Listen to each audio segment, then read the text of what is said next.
Feel the legs pushing up on the sand. I'm feeling it. Feel the high that you get from the line. If you feel it, raise your hell in the sky. So alrighty guys, I just saw the Tiger Apprentice. I see why the Tiger Apprentice didn't make it to theaters, or they decided to take it from theaters.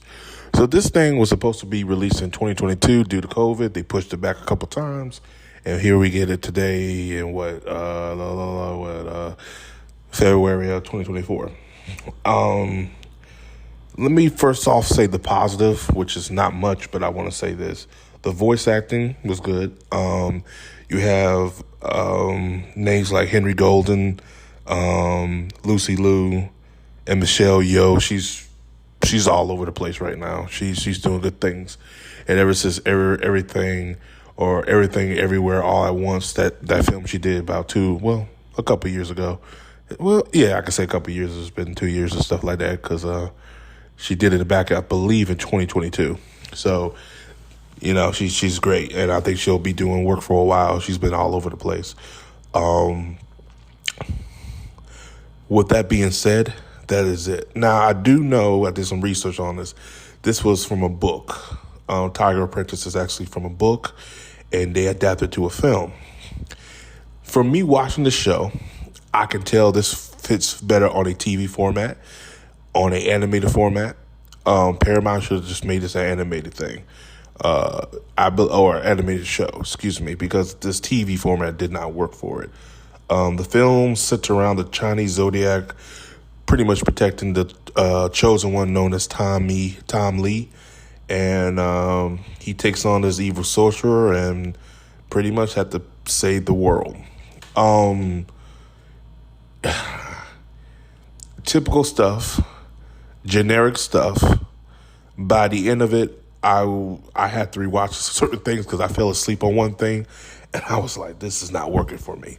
I don't really want to bash this thing as much as I want to, but I'm trying to be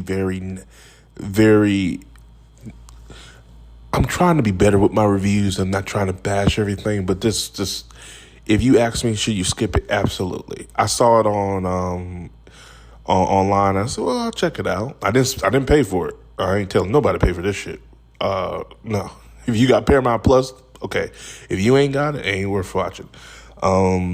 It's like a 5 out of 10 for me. It's okay. It's something that if it's on TV, I watch.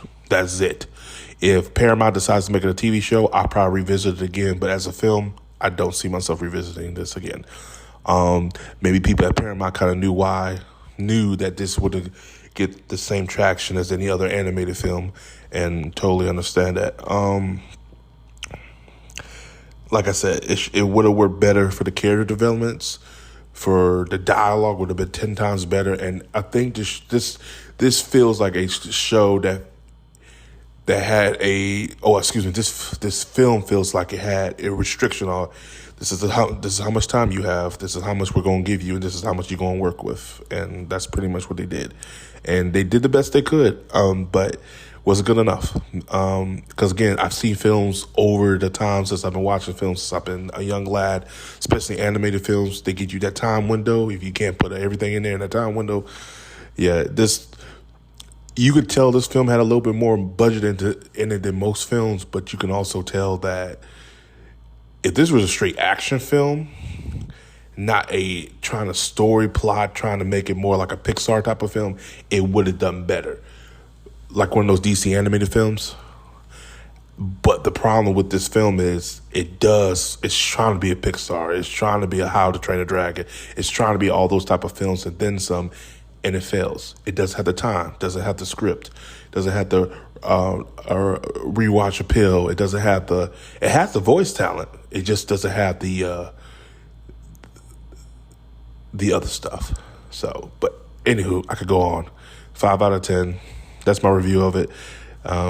If you want to check it out, go ahead. If not, it is what it is. But I just want to give you my review of the Tiger Apprentice.